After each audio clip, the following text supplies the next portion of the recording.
આપણી સૌથી મોટી તકલીફ શું છે ખબર છે? સ્કૂલ કોલેજોમાં પહેલા બીજા ત્રીજા નંબરનું આપણે બહુમાન કરીએ છીએ. વક્તૃત્વ સ્પર્ધાઓમાં પહેલા બીજા ત્રીજાનું બહુમાન કરીએ, સમાજમાં પહેલા બીજા ત્રીજા. સાહેબ હું કહું છું જેના છેલ્લા 3 નંબર આવે ને એનું પણ બહુમાન કરો. મારા જેવી નોટો ત્યાં જ ઉભી હોય. સાહેબ મારું એક ડ્રીમ છે કે એક એવી યુનિવર્સિટી બનાવી છે. તમે જુઓ પથારી ફેરવીને મરવા, એમને મરવાનું નથી. આ સરકારો સાલી ગમે તે ડફોળ બનાવે પણ રસ્તો બતાવવાની જરૂર. એક એવી યુનિવર્સિટી બનાવી છે કે 3 ટ્રાયલ વાળાને પહેલા એડમિશન, પછી 2 ટ્રાયલ, પછી 1 ટ્રાયલ, પછી 35%, 36%, 40% એડમિશન ક્લોઝ. સાહેબ તમે જે સમાજ તૈયાર કર્યો છે ને પહેલો બીજો ત્રીજો નંબર, એ સમાજના સાલાઓ સૌથી મોટા ચોર લોકો બને. અને જે છેલ્લો નંબર છે ને એ રિક્ષા ચલાવે, લારી ચલાવે, 1 રૂપિયાની ચોરી ના કરે, હપ્તા આપે ને એનું ઘર ઇજ્જતથી ચલાવે. એ રિયલ માણસો. જરૂર છે સમાજમાં ડોક્ટરો એન્જિનિયરોની જરૂર છે, આઈએએસ આઈપીએસ હોશિયાર માણસોની જરૂર છે, પણ સમાજ સામે એનું દ્રશ્ય દેખાય છે કે કોણે શું કર્યું. 5% ચોરો માટે 95% લોકો લાઈનોમાં ઉભા રહે. આ આપણે તૈયાર કર્યું.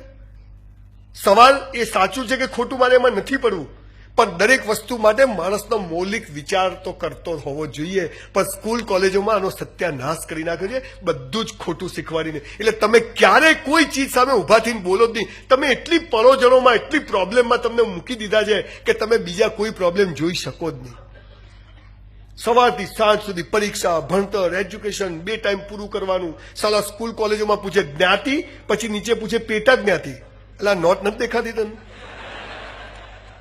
હું બ્રાહ્મણ વગર મિયા ભી તને ફરક હું પરત મને સમજાવ.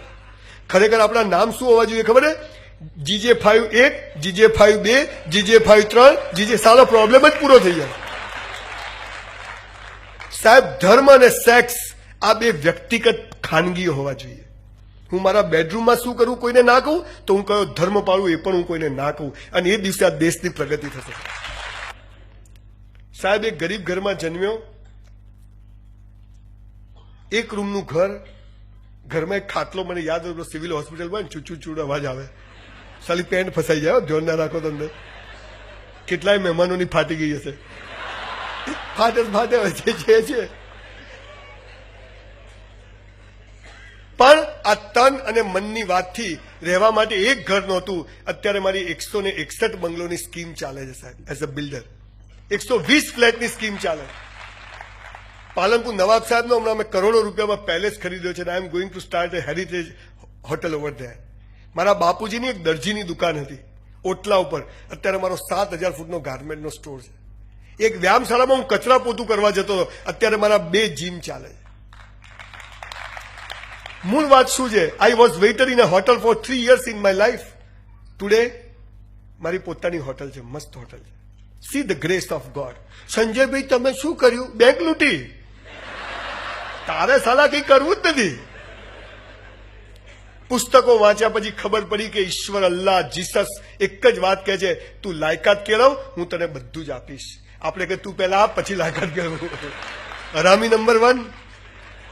સાલો મને મારા પર ભરોસો નહીં, તારા પર ક્યાંથી હોય? સાલું જેને આપણને બનાવ્યા એને આપણે રોજ બનાવીએ એમ. તું સાચો હોય તો આમ થજે. એ તો સાચો છે સાલા, તું જુઠ્ઠો છે તો રેડી છે. બિચારી છોકરીઓને, નાની નાની છોકરીઓ, બેટા 5 સોમવાર કર, સારો વર મળશે. એવો ખટારા જેવો મળે બિચારી. થાકી જાય.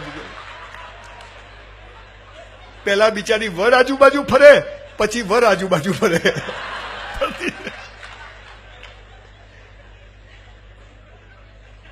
વ્યક્તિ જગાડવાની જરૂર છે.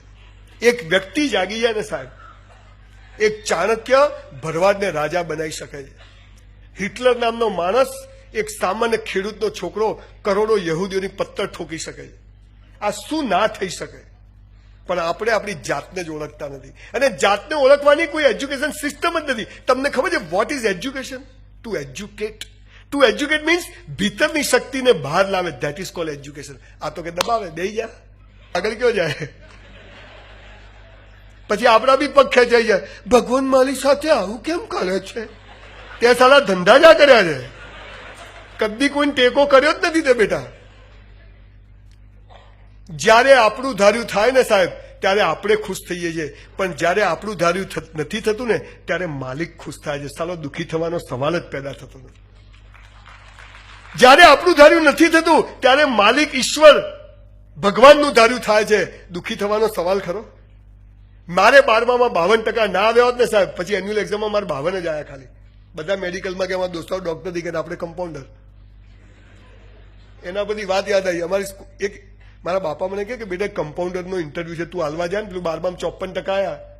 તો હું તો મેં કીધું બાપા દેખો ભીખ માગીશ, ચોરીઓ કરીશ, પણ નોકરી નહીં કરું. મને કહે એમ હોઉં. મારા બાપા કે તારી ઈચ્છા પર કે બેટા અનુભવ તો લઈ આવ. મેં તો હા તો જવું. એટલે હું એક ઇન્ટરવ્યુ આપવા ગયો આઈ ટેકનિશિયનનો. તો 10 જણા ઇન્ટરવ્યુ બેઠેલા, મારો 5મો નંબર, બાકીના 9 જણા દિવેલ પીધેલા હોય એકદમ ટેન્શન. હું એ બધાને જોઈને હસું. તે એક ભાઈ મને કે તમે, મેં તો આપણે ડાયરેક્ટ ઓળખાણ છે પેલા ટેન્શનમાં.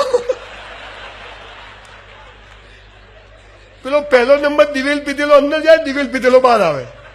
પછી મારો નંબર, હું તો ઉભો થઈને ફટ દિન અંદર, હું અંદર ગયો એટલે સાહેબ કે ક્યાંથી આવ્યા? મેં તો તમે આવ્યા ત્યાંથી. હવે દરવાજો એ કોઈ ઉપરથી થોડા આવે. અલા છો બધા જોરદાર હો. પછી મને કે કેટલા પગથિયા ચડીને આવ્યા? મેં કીધું 100. મને કે 10 છે. મેં તો પૂછો શું કરવા? એટલે કીધું તારે મિસ્ત્રી જોઈએ કે કમ્પાઉન્ડર જોઈએ? તારે જોઈએ છે. મને કે તમારા જેવા લોકો સમાજ માટે કલંક છે. મેં તો અમને ખબર જ છે અમે શું છીએ. તારા સર્ટિફિકેટ ફાઇલ પાછી લાવ. મને કે તો ઇન્ટરવ્યુ શું કરવા આવ્યા? મેં તો મારા બાપાએ કીધું એટલે આવ્યો. એના હાથમાંથી ફાઇલ લઈને હું બહાર આવ્યો.